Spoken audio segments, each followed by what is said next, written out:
तीनों शब्द फेडरल भी जोड़ने की कोशिश हुई थी, उसको भी। अब संविधान बन गया, देश ने स्वीकार कर लिया, लेकिन उसके बाद एक घटना हुई फरवरी 1967 में, 1967 में एक बड़ा मामला आया।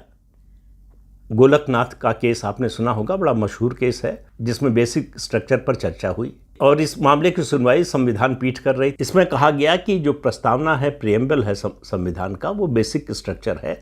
बेसिक स्ट्रक्चर की थ्योरी यहीं से आई।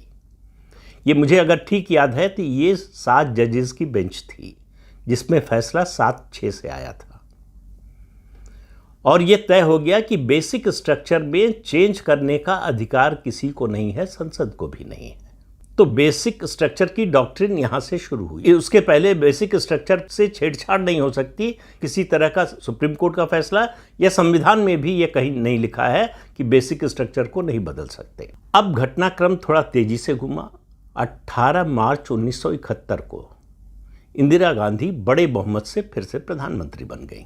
5 नवंबर 1971 को संविधान का 24वां संशोधन संसद में पेश हुआ और इस संशोधन प्रस्ताव के जरिए इंदिरा गांधी की सरकार ने गोलकनाथ मामले में जो सुप्रीम कोर्ट का फैसला था 7 जजेस की बेंच का, संविधान पीठ का, उसको पलट दिया। इस बात पर ध्यान दीजिए, सरकार ने कहा कि हम कोई भी संशोधन कर सकते हैं, कोई हमें रोक नहीं सकता। हमें से मतलब जाहिर है कि उस समय संसद से था। संसद कोई भी बदलाव संविधान में कर सकती है, ये उसको अधिकार है। सुप्रीम कोर्ट भी उसको रोक नहीं सकता। फिर इस फैसले को सुप्रीम कोर्ट में चुनौती दी गई जनवरी 1973 में, जो केशवानंद भारती केस के नाम से जाना जाता है। और इसी बीच में 12 जून 1975 को इलाहाबाद हाई कोर्ट का फैसला आता है। इलाहाबाद हाई कोर्ट अपने फैसले में इंदिरा गांधी के चुनाव को चुनौती दी गई थी। राजनारायण जो सोशलिस्ट नेता थे, उनके खिलाफ चुनाव लड़े थे, उन्होंने चुनौती दी थी और अदालत ने इंदिरा गांधी को कदाचरण का दोषी पाया और उनको अयोग्य घोषित कर दिया और कहा कि तुरंत प्रधानमंत्री पद से इस्तीफा दे दीजिए। 15 जून को सुप्रीम कोर्ट में इसके खिलाफ SLP फाइल हो गई, स्पेशल लीव पिटीशन।